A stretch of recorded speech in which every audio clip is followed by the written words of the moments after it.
When you're working with a director, and I know we talked a little bit about this, but when you're working with a director, what do you expect from the director? You know, what tells you that this is a good director to work with? Well, I think sometimes you can sense it before you actually meet them on set, by the way the crew behaves. Because it seems to come down more from the director than it does from the producer.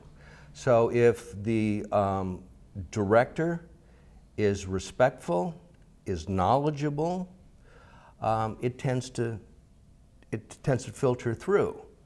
What I like in a director is somebody who knows their stuff, who knows what the shots are going to be, who knows the character of the scene, that knows your character, and is willing to work with you to bring out the best in both the direction and the acting. And most of those are because you have a respectful, friendly relationship.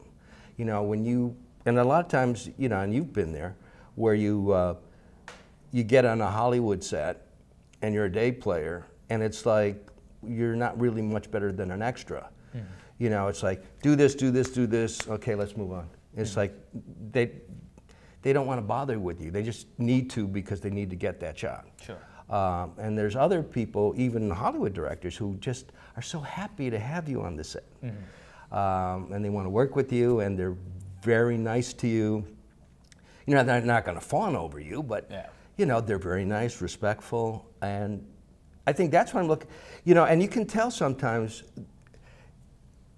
that you've got a really good director when the set is efficient. Yes.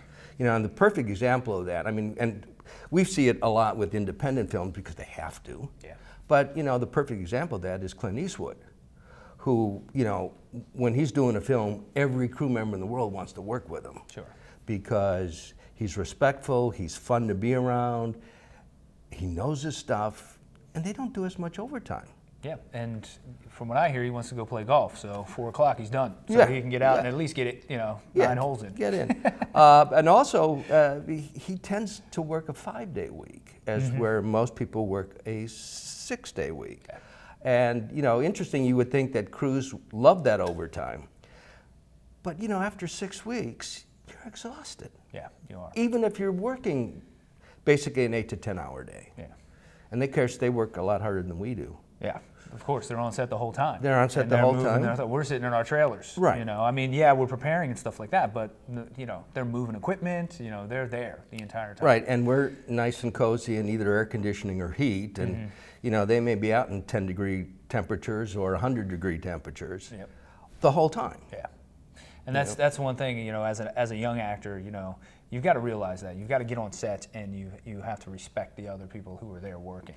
Well, that's one of the things that I really, really focus on in the business of the business is respect for crew, because there is an underground. Yes, there is. And if the crew likes you and respects you, it gets to producers and directors. If the crew doesn't like you, it gets around. And one of the things that I love to tell my students is, you know, there's one guy, it can't be the director, but certainly outside of the director, there's one person that you really want to build a relationship with, and that's the camera operator. Yes. Because if you're really into a scene and you're doing a lot of stuff and you go, and it's cut, and you go, wait a minute, when did I pick that up? Camera operator knows. You just go to the camera operator. You don't have to bother the directors. Hey, when did I pick up that cup? Oh, you picked it up on. Yeah. They see everything, and they know everything that you're doing. They do. I mean, it's part of their job. Yeah. But, you know, you would think that the part of their job is nothing more than the focus and the frame and all of that. But the fact of the matter is they are aware of everything that goes on through that lens. So get to know your camera operator. Yes. And, you know, the respect for the crew, the underground you talked about. Quick story from my aspect. The best comment I ever got was from an AC, an assistant camera operator. and he did it via Facebook, and he didn't even know he gave it to me. Oh, wow. There was a picture of me, and he put a comment on it that said, "That guy saved my ass more than once because he could hit his mark." Oh. And which was amazing because, you know, those guys, you know, I respect that and their job, and to get that from someone on the crew is really good because, like you said, underground, that comment's going to get around. Oh, yeah. And not only did it get around to the crew and the producer, but also got around to other actors who said, learn. Yes. Because you're always, like I said, training, and you're always learning. You know, simple things like making sure you hit your mark, knowing your own personal continuity.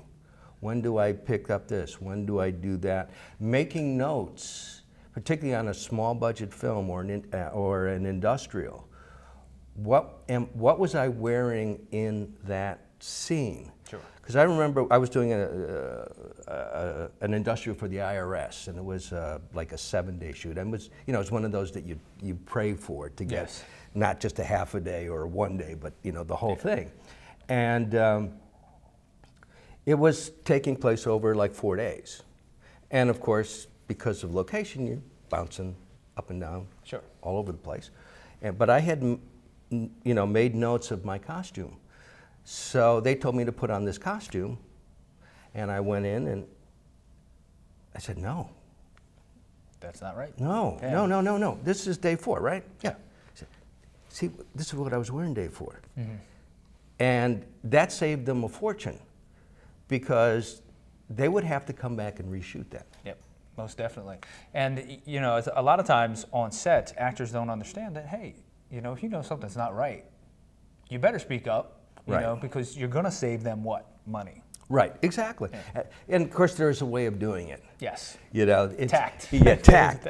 So you don't go, hey, director, you know, you know, you might go to the first AD or the second AD or a PA and say, you know, I'm not too sure about this. Yeah. You don't make a big deal like I know everything. So, could you just check on that? Yeah.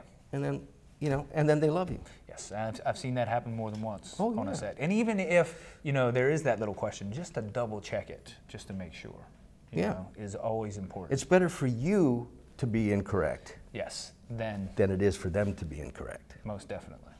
Because us being incorrect fixes everything. Is that, oh, no, we're fine, we're fine, as opposed to, go back, do your stuff. Yeah. Oh, wait a minute, you get into editing and say, we have to go back to, we're going to have to go back and shoot that. Yep, and redecorate and do all of that. Right. So. All right, well, you know, it's been wonderful having you here, Michael. Thank you. And I appreciate you coming out today, and we learned a lot, and we would love to have you back. And don't forget, Michael teaches classes at the Theater Lab. Right, theaterlab.org. And if you want to see my work, just go to michaelgabel.com, and you'll see my website. Outstanding. Well, thanks a lot, Michael. Thank you. All right. Okay.